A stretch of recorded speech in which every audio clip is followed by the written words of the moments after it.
Welcome back to Silent Stories Updates, where we bring you real stories that touch the heart, stir emotions, and remind us of the hidden strength within ordinary lives. Today's story is one of conflict, courage, and a turning point no one saw coming. It all began with an HOA, a string of unreasonable demands, and a knock at the door that changed everything. You ever feel like your life is perfectly fine until someone decides to make it their mission to tear it apart?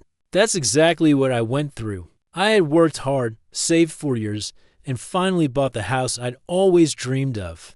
It wasn't huge, it wasn't flashy, but it was ours. A place for my wife Sarah and me to build a future. I thought the hardest part was behind us, but little did I know. The hardest part was just beginning because of 3 letters I never thought would have so much. Power HOA. At first, I didn't think much of it. I knew every neighborhood had rules. Keep your lawn neat. Don't leave junk cars in the driveway. Stuff like that. But this wasn't about keeping the neighborhood beautiful. This was about control. About squeezing every drop of power they could from homeowners like me. It started small. A letter about my trash can being visible from the street. I thought, okay, my mistake. I'll wheel it in faster. Then came another about my grass being 2 inches too high.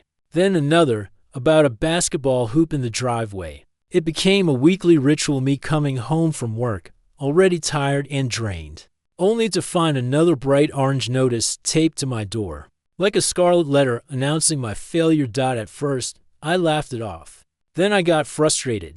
And then, after the 10th notice in a month, I started to feel something heavier, helplessness. Like no matter what I did, it would never be enough. And when the fines started adding up, my stomach turned every time I opened the mailbox. I thought about ignoring them, but the threats grew stronger. They talked about liens, about legal action, about ruining my credit if I didn't comply. I tried talking to the HOA president, an older man named Richard with a permanent scowl, and a way of talking down to everyone. He brushed me off like I was a child. Rules are rules, he said. If you can't handle it, maybe this neighborhood isn't for you. I walked away humiliated and angry. Then, one evening, it escalated to something I never expected. A pounding on my door that shook the frame. Open up. Police. The words hit me like a brick. My chest tightened. My palms went cold. I stood there in the living room, staring at the door, heart racing so fast I thought it would burst. I hadn't done anything wrong, so why were the police here? My mind raced through every fine, every notice, every confrontation with the HOA. Could they really call the cops on me over grass and trash cans? Before I could even move, I heard footsteps behind me. My wife, Sarah, walked into the room, buttoning the last part of her uniform shirt. She was a police officer, getting ready for her shift, and she had walked out just in time to see the moment that would change everything. She glanced at me, then at the door, and without hesitation, she pulled it open. And there she was, standing tall, badge gleaming, hand on her duty belt. Officer Sarah Miller. The 2 officers on the porch froze. Literally froze in place. One had his hand halfway raised like he was about to knock again, but it just hung there in the air. Sarah's voice was calm but firm. What seems to be the problem, gentlemen? The first officer cleared his throat, clearly uncomfortable. We got a call from the Homeowners Association. Something about repeated violations, failure to comply, and, well, they asked us to come issue a citation. Her eyes narrowed. You mean to tell me you're at my house, threatening my family, because the HOA president doesn't like my husband's lawn? The second officer shifted awkwardly, glancing at his partner. We were just here because they called. That's all. Sarah took a step forward, her voice steady as steel. You know as well as I do that HOA violations are civil matters, not criminal. You don't get to be their hired muscle. You're here to serve and protect this community, not enforce grass height standards. Silence. Neither of the officers spoke. They looked at each other, then back at Sarah, and in that moment I realized something. For months, I had been shrinking under the weight of the HOA's threats. I had felt small, powerless, ready to give in. But standing there, watching my wife face down to officers with nothing but her courage and her uniform, I felt something I hadn't felt in months. Strength. Finally, one officer mumbled, We'll file an incident report, but there's nothing more we can do. Sarah crossed her arms. That's what I thought. Next time the HOA tries to use you as their personal enforcers, maybe remind them of the law. Within minutes, they were gone. You'd think that would have been the end of it. But bullies don't give up so easily. The HOA doubled down. More letters, more fines, more threats. One even accused us of being hostile and uncooperative because Sarah had interfered with their attempt to enforce community standards. I was exhausted. Every day, I felt like I was fighting a war one couldn't win.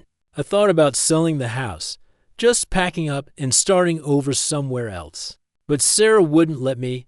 You've worked hard for this home, she told me one night as we sat at the kitchen table surrounded by HOA notices. They're bullies, and bullies only win if you back down. So, we didn't back down. We fought back. Sarah started digging into the HOA bylaws. She spent late nights reading through every line of legal jargon, highlighting parts they were violating themselves. We started keeping a file of every letter, every fine, every ridiculous claim.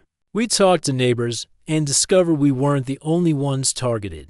Families up and down the street had their own horror stories, fines for holiday decorations, threats over minor repairs, harassment for simply asking questions. And slowly, the truth came out. The HOA president, Richard, had been using the board to squeeze money out of residents. He pushed fines because he knew most people would pay rather than fight. And where did that money go? Not into community improvements, not into parks or maintenance. It went straight into projects that benefited him and his friends. We hired an attorney. It wasn't cheap, and honestly, I was scared of losing. But the evidence we had was strong. And with Sarah by my side, I felt braver than I ever had before. The case dragged on for months. There were moments I thought about giving up, moments I felt the weight of the world on my shoulders. But every time, Sarah reminded me why we were fighting. Not just for ourselves, but for everyone who had been silenced by fear. And then, finally, the day came, court.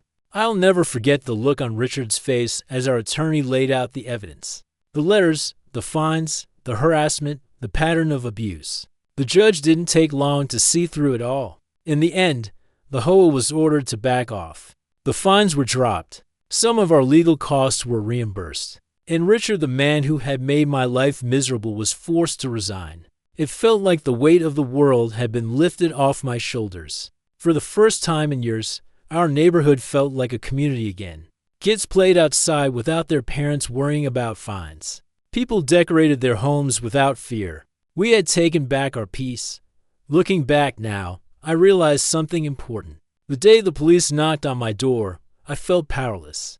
I felt like everything was out of my control. But sometimes, strength doesn't look like what you think it does. Sometimes strength is standing in the doorway, fearless, and saying enough is enough. My wife reminded me of that.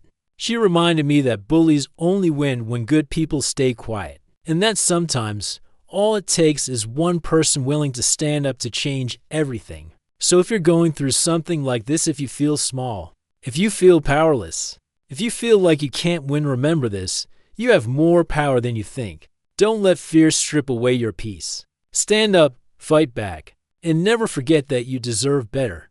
This wasn't just a battle against an HOA. It was a lesson, a reminder that we are stronger together, and that even in the darkest moments, courage can turn the tide. And that's the story of the day the HOA sent cops to my door. And everything changed. If this story touched you, stay with us here on Silent Stories Updates.